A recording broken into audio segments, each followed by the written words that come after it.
First question. That was his.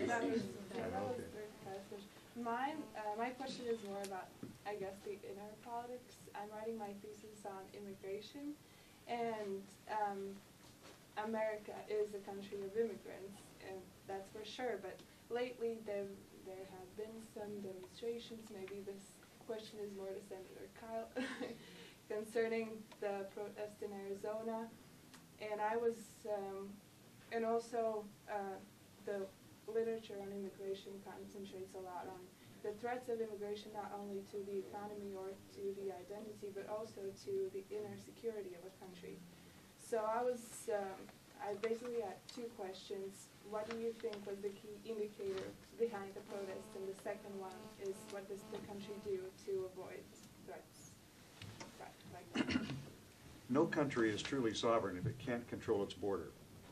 Think if you had 1 million Belarusians crossing your border every year without permission, and then they embedded themselves in your society and took jobs away from Latvians, or 1 million Russians, or 1 million Estonians.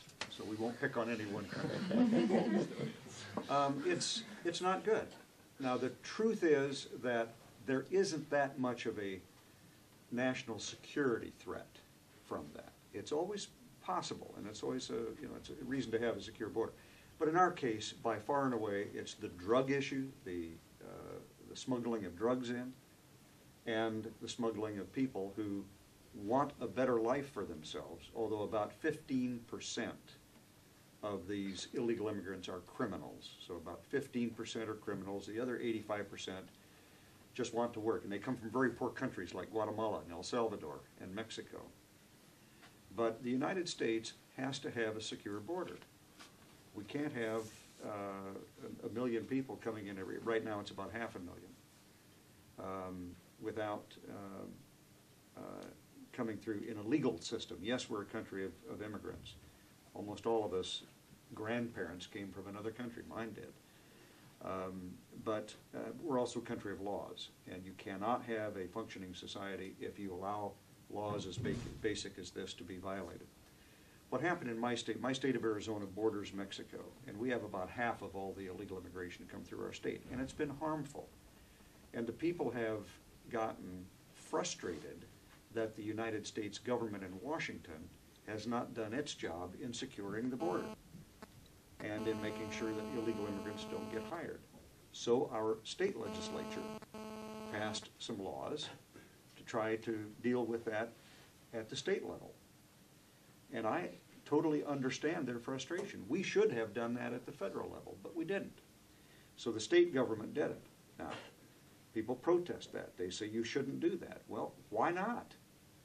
If the federal government won't do it, the state government doesn't have the ability to patrol the border, but it can at least make it more difficult for people to be hired if they're not legally in the country.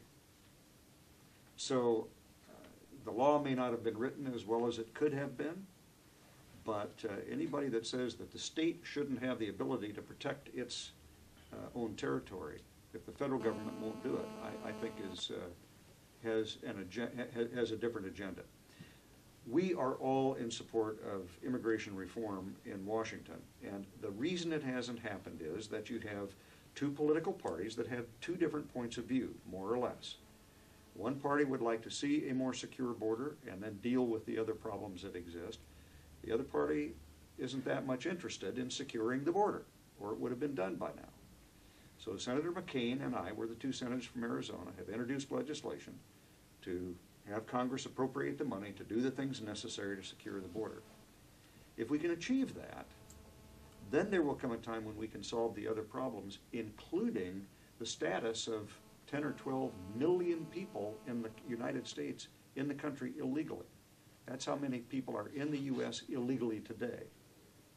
And it's not a good situation. So will they stay? Will they have some special status? Will they have eventual citizenship? All of those are questions. But we will not be able to deal with those questions until we stop the flow of illegal immigration into the country first. And obviously you can see that's a matter of some passion with me because my state is harmed by the illegal immigration. And by the way, I must also say this. We are a country, a state with a third of the population which is Hispanic, mostly from Mexico.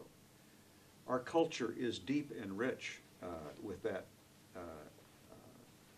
with the traditions of the Latin Americans and the Mexicans. There's a lot of intermarriage. I can't begin to tell you what an influence that culture has on my state. A very positive influence. We love it. So it is nothing ethnic or racial or anything like that that is driving us to try to secure our border.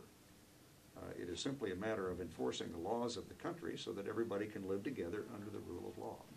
So I guess we have to stop at this point as time is running out, and I guess Senator has deserved the round of applause from us. Right? Well, we gotta applaud you. Thank you all. Good to hear. Thank you, and thanks to the ambassadors for helping to bring us together. We'll hope to be able to do this again soon. If you come to Washington, D.C., can we expect you to come see us? I'm going to ask a favor, if everyone could stay